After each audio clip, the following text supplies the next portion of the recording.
এর আগের ভিডিওতে আমরা টেলউইন্ড সিএসএস এর যে অ্যাপ্লাই ডিরেক্টিভটা আছে এইটা নিয়ে আমরা আলোচনা করছিলাম। আমরা দেখছি যে এই অ্যাপ্লাই ডিরেক্টিভটাকে কিভাবে লিখতে হয় এবং কিভাবে ব্যবহার করতে হয়। সো এর আগের ভিডিওতে হচ্ছে আমরা ছোট ছোট কিছু কম্পোনেন্ট তৈরি করছিলাম, অর্থাৎ কিছু স্টাইল আমরা স্টোর করে রাখছিলাম। আর সেই স্টাইলটাকে আমরা কি করছি, আমরা হচ্ছে এখানে জাস্ট ডেকে এখানে ব্যবহার করছি, অর্থাৎ কল করে ব্যবহার করছি। আর এটার আউটপুটটা এই টাইপের কিছু একটা ছিল যে আমরা বাটনের সাথে একটা এক্সাম্পল দেওয়ার চেষ্টা করছিলাম। এখানে আপনি যদি বাটনের কনসেপ্টটা বুঝতে পারেন তাহলে কিন্তু আপনি সব কিছুরই কনসেপ্টটা বুঝতে পারবেন। ধরেন আপনার ওয়েবসাইটের মধ্যে কোথাও একটা কার্ড লাগবে, সো আপনি কি করলেন, সেই কার্ডের যতগুলো স্টাইল আছে সেই স্টাইলগুলোকে আপনি স্টোর করলেন। কোথায় স্টোর করলেন? এই যে main.css এর মধ্যে কম্পোনেন্টের মধ্যে আপনি এই যে বাটনের মতো করে স্টোর করলেন, আর সেইটার এই যে এরকমভাবে একটা করে নাম দিয়ে দিলেন। ঠিক আছে, এবার সেই ডিজাইনের একই ডিজাইনের যদি কার্ড আপনার ওয়েবসাইটের মধ্যে আবারও কোথাও হচ্ছে বানানোর দরকার পড়ে, তখন আপনি কি করবেন, পরবর্তীতে আর বানাবেন না, সেই আগের যে কার্ডটা ছিল সেই কার্ডের নামটাকে ধরে আপনি ডাকবেন এই যে এদের মতো, তাহলে কিন্তু আপনি সেম স্টাইলটাকে সেইখানেও পেয়ে যাবেন। তো এটা হচ্ছে একটা সুবিধা যেটা হচ্ছে আমরা এর আগের ভিডিওতে আলোচনা করছি। ঠিক আছে, তো এবার আমি এখানে আরেকটা বিষয় নিয়ে আলোচনা করব। আমরা তো হচ্ছে এর আগের ভিডিওতে আমি যদি একবারের সাইনটা দেই তাহলে কিন্তু আমরা এই যে অ্যাপ্লাই ডিরেক্টিভটাকে নিয়ে আলোচনা করছি। এবার এইটার মধ্যে হচ্ছে একটা লেয়ার নামের ডিরেক্টিভ আছে, এইটা নিয়ে আমরা আলোচনা করব। এবং এইখানে দেখেন এখানে তিনটা জিনিস আছে না, এই যে বেস, কম্পোনেন্ট, ইউটিলিটি। তো এবার আমরা কিন্তু এর আগের ভিডিওতে কম্পোনেন্টটাকে নিয়ে আলোচনা করছি, এবার আমরা বেসটাকে নিয়ে আলোচনা করব এবং লেয়ার যে হচ্ছে ডিরেক্টিভটা আছে সেইটা নিয়ে আমরা আলোচনা করব। তো এর আগের ভিডিওতে কিন্তু আমি আপনাদের বলছি যে কম্পোনেন্ট জিনিসটা কি আর ইউটিলিটি জিনিসটা কি। ইউটিলিটি জিনিসটা হচ্ছে এই যে এক একটা করে ক্লাস, ছোট ছোট এক একটা করে হচ্ছে অংশ। ঠিক আছে, এই যে হচ্ছে px, py, text XL, rounded, full, ঠিক আছে, এই যে ট্রানজিশন, এই এক একটা জিনিস হচ্ছে এক একটা করে ইউটিলিটি। আমরা যখনই অনেকগুলা ইউটিলিটিকে হচ্ছে একত্রিত করে একটা ডিজাইন আমরা মেক করি, তখন আমরা সবগুলা ইউটিলিটিকে একত্রিত করে সবগুলা ইউটিলিটির সমন্বয়ে আমরা যে ডিজাইনটা তৈরি করি সেই ডিজাইনটাকে আমরা বলি হচ্ছে কম্পোনেন্ট। তো এর আগের ভিডিওতে আমরা কি করছিলাম, এই যে বাটনের একটা করে হচ্ছে কম্পোনেন্ট তৈরি করছি, অনেকগুলো ইউটিলিটি নিয়ে একটা করে হচ্ছে কম্পোনেন্ট আমরা তৈরি করছি, এক একটা করে স্টাইল আমরা তৈরি করছি। তো আই হোপ আমি আপনাদের বোঝাতে পারছি যে কম্পোনেন্ট জিনিসটা কি আর ইউটিলিটি জিনিসটা কি। সোজাভাবে আপনি যদি চিন্তা করেন, এক একটা ক্লাসই হচ্ছে টেলউইন্ডের এক একটা করে ইউটিলিটি, আর অনেকগুলো ক্লাসের সমন্বয়ে একটা ডিজাইন যখন রূপান্তর করা হয়, একটা ডিজাইন তৈরি করা হয়, সেই ডিজাইনটাকে বলা হয় হচ্ছে এক একটা কম্পোনেন্ট। অনেকগুলা ইউটিলিটির সমন্বয়ে বা অনেকগুলা ক্লাসের সমন্বয়ে একটা কম্পোনেন্ট তৈরি করা হয়। ঠিক আছে, তো আই হোপ আমি আপনাদের বোঝাতে পারছি। এবার ধরেন আমি যদি এখানে যাই, সো আমরা কি করছিলাম, এর আগের ভিডিওতে এরকম টাইপের কম্পোনেন্ট তৈরি করছিলাম। ঠিক আছে, তো এবার আমার যদি কোনো কারণের প্রয়োজন পড়ে, এই যে ক্লিক মি যে বাটনটা আছে, এইখানে আমি টেলউইন্ডের যে লাইব্রেরি আছে, টেলউইন্ডের লাইব্রেরির ভিতর থেকে আমি কিছু ইউটিলিটি ব্যবহার করতে চাইতেছি। এইটার পাশাপাশি এই জিনিসটাও থাকবে, এইটার পাশাপাশি আমি কি করতে চাইতেছি, ধরেন একটা আন্ডারলাইন দিতে চাইতেছি। সো এই ক্লাসটা কি কাজ করবে? অবশ্যই কাজ করবে। আমি যদি এখানে যাই, দেখতে পাচ্ছেন যে ক্লিক মির নিচে কিন্তু একটা আন্ডারলাইন চলে আসছে। তো এই জিনিসটা দেওয়ার মানে হচ্ছে আমি আপনাদের বুঝাইলাম যে আপনি যখনই একটা কম্পোনেন্ট তৈরি করবেন, আর সেই কম্পোনেন্টের পাশে যদি আপনি চান যে সেইটার সাথে আপনি আরও কিছু ইউটিলিটি ব্যবহার করবেন, এই যে ক্লাসটা এটা কিন্তু হচ্ছে টেলউইন্ডের লাইব্রেরির একটা ইউটিলিটি, বাট এই যে জিনিসগুলো যা আছে এই জিনিসগুলো কিন্তু হচ্ছে আমাদের নিজের বানানো এক একটা করে ক্লাস। সো আপনি চাইলে এটার পাশাপাশি এটাও ব্যবহার করতে পারবেন।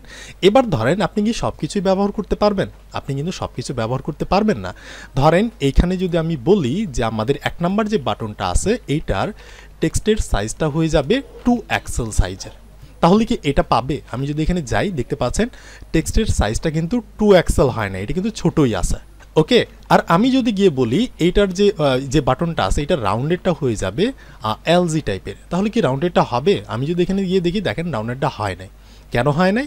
কারণ আমরা এখানে একটা কাজ করছিলাম, এই যে দেখেন কমনের মধ্যে যে কমন আমাদের যে বাটন কম্পোনেন্টটা, এখানে হচ্ছে আমরা টেক্সট এক্সেল নামের কিন্তু একটা ক্লাস আগে থেকেই নিয়ে রাখছিলাম, আর এখানে কিন্তু এই যে রাউন্ডেড ফুলটাও আমরা নিয়ে রাখছিলাম, যার কারণে এইখান থেকে এই যে টেক্সট এক্সেলও কাজ করতেছে না, রাউন্ডেডটাও কিন্তু কাজ করতেছে না, কারণ এগুলো কিন্তু আমরা মেইনের মধ্যে আগে থেকে নিয়ে রাখছি।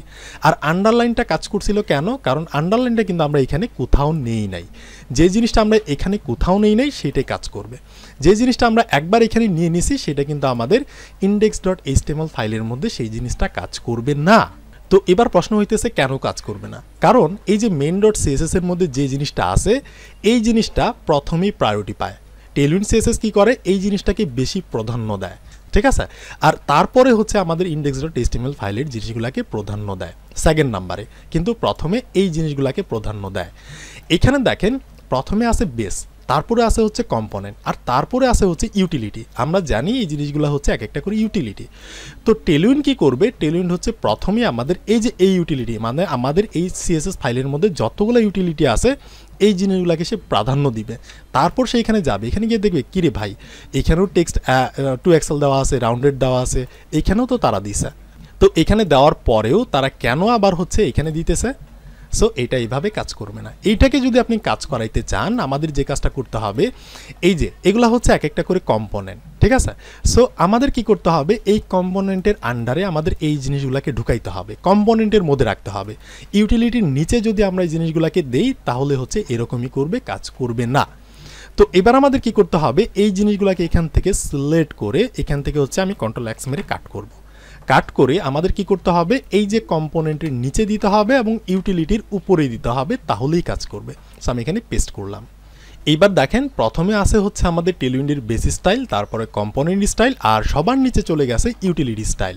আর এই যে জিনিসগুলা কম্পোনেন্টের জিনিসগুলো আমরা রাখলাম কার মধ্যে, এই কম্পোনেন্টের মধ্যে। কম্পোনেন্ট স্টাইলের নিচেই আমরা যেহেতু রাখছি, টেলউইন্ড বুঝতে পারবে যে এই জিনিসগুলা টেলউইন্ডের আন্ডারের জিনিস, টেলউইন্ডের জিনিস। এবার কি হইতেছে ব্যাপারটা দেখেন, প্রথমে কম্পোনেন্টের জিনিসগুলো এক্সিকিউট করতেছে, এরপর সে যাইতেছে ইউটিলিটির কাছে, ইউটিলিটির নিচে হচ্ছে কিন্তু কিছু নাই, ঠিক আছে। সে কি করবে, এখানে যাবে, গিয়ে এই জিনিসগুলোকে সে প্রাধান্য দিবে। এবার আমি যদি এখানে যাই, দেখতে পাচ্ছেন এই যে রাউন্ডেডটা হয়ে গেছে এলজি টাইপের, আর ফন্ট সাইজটা কিন্তু 2 এক্সেল হয়ে গেছে। আমি যদি আপনাদের বোঝানোর জন্য 4 এক্সেল দিই তাহলে কি হয়, 4 এক্সেল, তাহলে কিন্তু আরও বড় হয়েছে, দেখতে পাচ্ছেন এই যে আগেরগুলো কিন্তু বড় হয় নাই। আর আমি গিয়ে বলতে পারি যে না, এটা 2 এক্সেলই থাকলো, আর এই যে ফন্ট যে সাইজটা রাউন্ডেডটা যা আছে এটাকে আমি এসএম করব।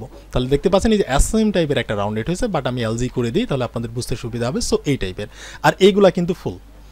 তাহলে দেখেন আমরা কি করলাম, এই জিনিসগুলোকে প্রাধান্য দেওয়ার জন্য আমাদের কি করতে হয়েছে, এই যে কম্পোনেন্টের যে জিনিসগুলো আছে এই কম্পোনেন্টের সাথেই রাখতে হয়েছে, তাহলেই এটা কাজ করতেছে। এবার এখানে যদি আপনার আরও কোনো কম্পোনেন্ট বানানোর দরকার পড়ে, ধরেন আরও তো পড়তেই পারে, একটা ওয়েবসাইট বানাতে গেলে অনেক কম্পোনেন্ট বানানোর প্রয়োজন পড়বে।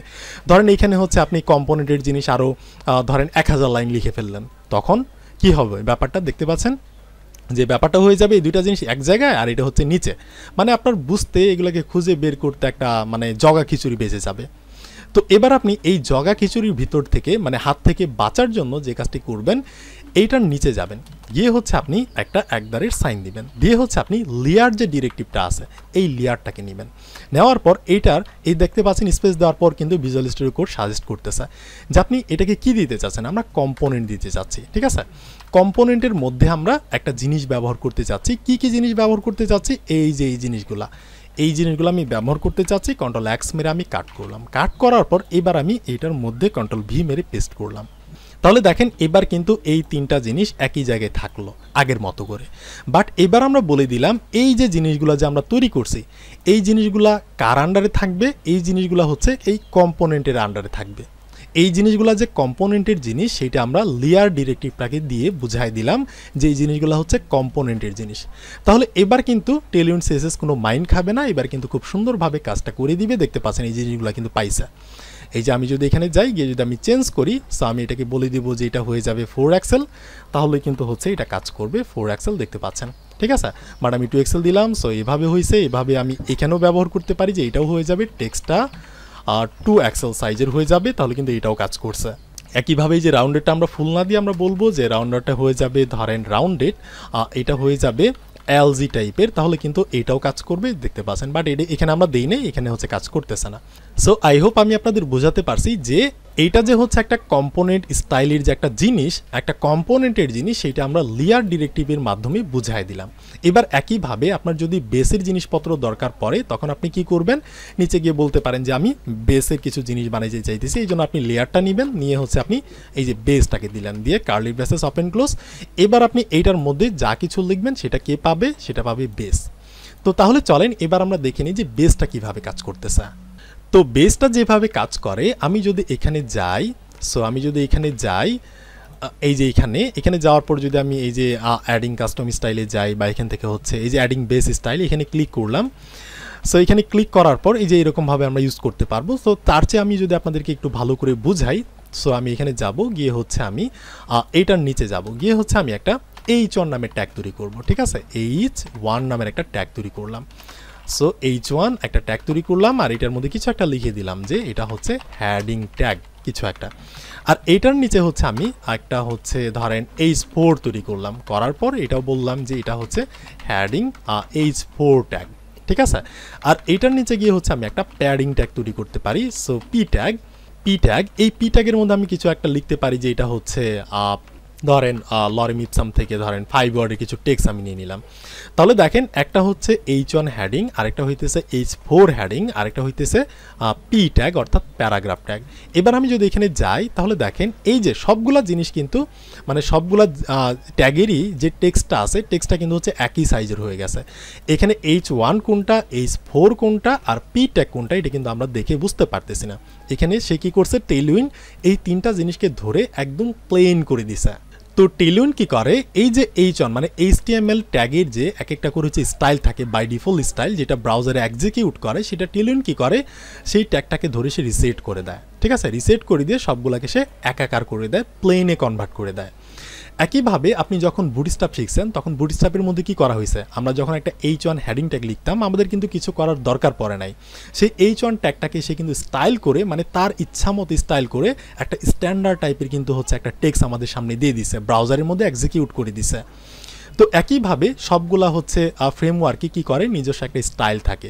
তো টেইলউইন্ডের মধ্যে এটা হচ্ছে তুমি যত কোনো ট্যাগই দাও না কেন সেই ট্যাগগুলোকে ধরে সে কী করবে, একদম প্লেন করে দিবে। বাট এটা তো হইল না, ধরেন আপনার কাছে এটা ভালো লাগতেছে না।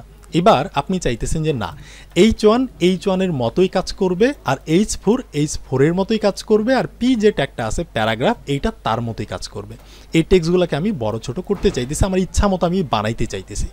তো এই জন্য আপনি কি করবেন, এই জন্য হচ্ছে আপনি এখানে যাবেন, গিয়ে এই যে আমরা এখানে একটা বেস লেয়ার বানাইছি না, লেয়ার বেস, এখানে গিয়ে আপনাকে যে কাজটা করতে হবে, আমরা এখানে কি করব H1, ঠিক আছে, H1 ট্যাগটাকে আমরা ধরবো, ধরে কার্লি ব্রেসেস দিব। এবার এখানে আমি গিয়ে বলবো একটা সাইন দিয়ে যে আমরা অ্যাপ্লাই করতে চাচ্ছি, কি অ্যাপ্লাই করতে চাইতেছি, এই যে H1 ট্যাগটা যা আছে এটা আমরা যখনই নিব তখন কি হবে, এটার বাই ডিফল্ট একটা স্টাইল হবে, সেটা হচ্ছে টেক্সট, ধরেন 2XL সাইজে হয়ে যাবে। তাহলে দেখেন আমরা কি করলাম, আমরা হচ্ছে একটা বেস লেয়ার নিলাম, ঠিক আছে, লেয়ার বেস। এখানে আমরা কি করলাম, H1 ট্যাগটা লেখা মাত্রই আমাদের আর সেখানে কোনো স্টাইল করার দরকার নাই, সেটা অটোমেটিকভাবে কি হবে, এখানে অ্যাপ্লাই হয়ে যাবে টেক্সটটা 2XL সাইজের। তাহলে এবার আমি যদি এখানে যাই, দেখতে পাচ্ছেন এটা বাই ডিফল্টভাবে আমি কিন্তু আমার HTML ফাইলের মধ্যে এইখানে কোনো ক্লাস কিন্তু আমি লিখি নাই, সে কি করছে অটোমেটিকভাবেই কিন্তু এটা H1 মানে অর্থাৎ 2XL সাইজে কনভার্ট করে দিছে।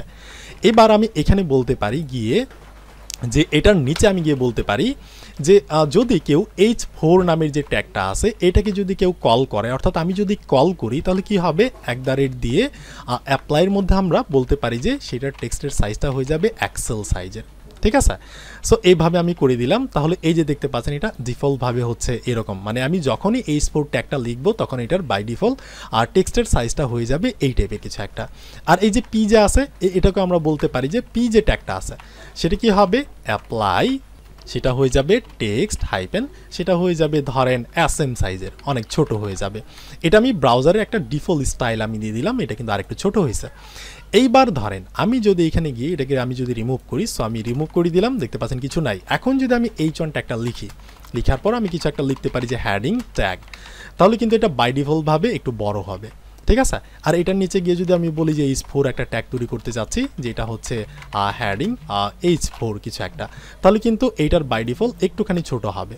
আর আমি গিয়ে যদি বলি একটা পি ট্যাগ আমি তৈরি করতে চাইতেছি, সো পি ট্যাগ, এখানে আমি লিখতে পারি যে প্যারা ট্যাগ মানে অর্থাৎ প্যারাগ্রাফ ট্যাগ, তাহলে কিন্তু এটা অনেকটা ছোট হয়েছে। তো এইভাবে কিন্তু আমরা টেইলউইন্ডের যে বাই ডিফল্ট একটা স্টাইল আছে সেটাকে কিন্তু আমরা আমাদের ইচ্ছা মতো কাস্টমাইজ করতে পারি। তাহলে আশা করি আমি আপনাদের বোঝাতে পারছি যে ইউটিলিটি কি এবং হচ্ছে কম্পোনেন্টটা কি। আর আমরা ফাইনালি বুঝে নিলাম যে বেসটা কি। বেস হচ্ছে আপনি যে ব্রাউজারে একটা ডিফল্ট বিহেভিয়ার থাকে টেইলউইন্ডের মধ্যে, সেই ডিফল্ট বিহেভিয়ারটাকে আপনি হচ্ছে আপনার ইচ্ছা মতো কাস্টমাইজ করতে পারবেন, যেটা আমরা হচ্ছে এইভাবে করে নিছি। এবার আপনি হচ্ছে বাটনের একটা কাস্টমাইজ করতে পারেন, তারপর হচ্ছে আপনি H2 এর একটা কাস্টমাইজ করতে পারেন, ঠিক আছে, স্প্যান ট্যাগের একটা কাস্টমাইজ করতে পারেন। আপনি যেটা দিয়ে রাখবেন সেটাই কিন্তু সেখানে বাই ডিফল্টভাবে পাবে। তাহলে এই জিনিসটা গেল। ঠিক আছে। তো এরপর দেখেন এখানে কি আছে, এখানে হচ্ছে ইউটিলিটি নামের একটা জিনিস আছে। সো ইউটিলিটি, তো এইটা নিয়ে হচ্ছে আমরা এর পরের ভিডিওতে আলোচনা করব। এই ভিডিওটা এখানেই থাকছে। আপনি এই ওভারঅল ভিডিও থেকে জাস্ট যে কনসেপ্টটা নেবেন সেটা হচ্ছে এই যে আমরা অনেকগুলা ক্লাসের সমন্বয়ে যেটা তৈরি করি, একটা স্টাইল যে তৈরি করি সেটাকে বলে কম্পোনেন্ট স্টাইল। ঠিক আছে, সো এটা আপনি বুঝতে পারলেন। আর ইউটিলিটি কি, এই যে প্রতিটা ক্লাসই হচ্ছে এক একটা করে ইউটিলিটি। আর বেসটা কি, বেসটা হচ্ছে টেলউইন্ডের মধ্যে টেলউইন্ডের মধ্যে যে ট্যাগগুলো আছে সেগুলো হচ্ছে বাই ডিফল্টভাবে একটা স্টাইল থাকে। সেই স্টাইলটাকে আপনি কি করতে পারেন, আপনার ইচ্ছা মতো হচ্ছে আপনি চেঞ্জ করতে পারেন, কাস্টমাইজ করতে পারেন। ডিফল্টভাবে এগুলো প্লেন থাকে, কিন্তু আপনি আপনার মন মতো হচ্ছে এগুলোকে বানিয়ে নিতে পারেন। তো এটাকে লিখতে গেলে কি করতে হবে, এই যে লেয়ারটা লিখতে হবে। ঠিক আছে, সো লেয়ারটা আপনি কেন লিখবেন, কারণ এই জিনিসগুলোকে যে আমরা লেয়ারের মধ্যে রাখতে, বেজের মধ্যে রাখতে চাইতেছি, সেইটা আমরা লেয়ার দিয়ে বুঝাইলাম। যে লেয়ার দিয়ে আমি বললাম যে এই জিনিসগুলো কার মধ্যে থাকবে, বেজের আন্ডারে থাকবে। সো আমরা এই যে বেজের আন্ডারে রাখছি। আর এই যে জিনিসগুলো কম্পোনেন্ট কার আন্ডারে থাকবে, লেয়ারটা দিয়ে হচ্ছে আমরা বুঝাই দিলাম যে এগুলো কম্পোনেন্টের আন্ডারে থাকবে। একইভাবে আপনি কি করতে পারেন, ইউটিলিটি, এটার নিচে গিয়ে হচ্ছে আমরা এর পরের ভিডিওতে দেখবো। আমরা এক ডাইরেক্ট সাইন দিয়ে আমরা বলবো যে লেয়ারটা দেওয়ার পর এই যে ইউটিলিটিগুলো যে ইউটিলিটির আন্ডারে থাকবে সেটা হচ্ছে আমরা এর পরের ভিডিওতে আলোচনা করব।